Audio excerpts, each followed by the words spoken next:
இது என்ன லைட்டுன்னு நினச்சிங்களா? இது ஒரு வகையான ஃப்ளவர் பூ. எவ்வளோ அழகாக இருக்குது பாருங்கள். கொடை மாதிரி, சட்டி மாதிரி செம்மையாக இருக்கு இல்லைங்களா? இயற்கை படைப்பில் இந்த ஃப்ளவரும் ஒரு அற்புதமான ஒரு படைப்பு. இது இந்த கல்யாண வீடுகள்லாம் வந்து லைட் செட் பண்ணுவாங்க அழகழகா. அந்த மாதிரி எவ்வளோ அழகாக இருக்குது பாருங்கள். செம்ம பியூட்டிஃபுல்லாக இருக்குது பார்க்கும் போது.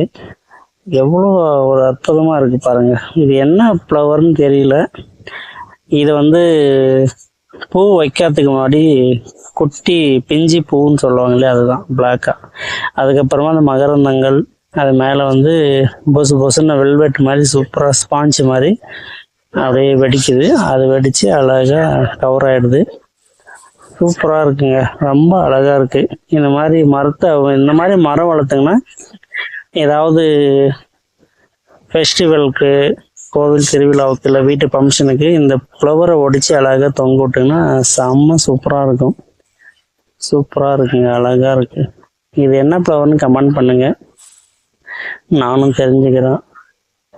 பார்க்கறதுக்கு ரொம்ப பிரமிப்பாக இருக்குது. இதை வந்து ஒசூரில் வந்து பார்த்தீங்கன்னா மோகண்டப்பள்ளி மெயின் ரோடில் ஒரு ட்ரைனேஜ் பக்கத்தில் இந்த மரம் இருக்குது. அதாவது ஹில்ஸ் ரோட்லுக்கு ஆப்போசிட்டில் அந்த மரத்துலேருந்து தான் இதை நான் வந்து வீடியோ எடுத்தேன். ரொம்ப சூப்பராக இருக்குது. என்ன ஃப்ளவர்னு தெரில, கமெண்ட் பண்ணுங்கள், நானும் தெரிஞ்சுக்கிறேன். இது காய் விதை எப்படி வைக்கணும்னு தெரியல, பார்த்துட்டு நாமளும் நட்டு வைக்கலாமே. நம்மளோட சேனலை மறக்காமல் சப்ஸ்கிரைப், ஷேர் பண்ணிவிடுங்க.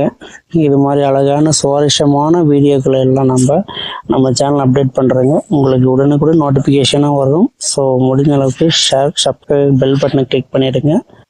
நெக்ஸ்ட் வீடியோவில் இன்னும் அழகாக க்ரியேட்டிவிட்டியாக பார்க்கலாம். ஓகேங்களா? Thank you, bye bye.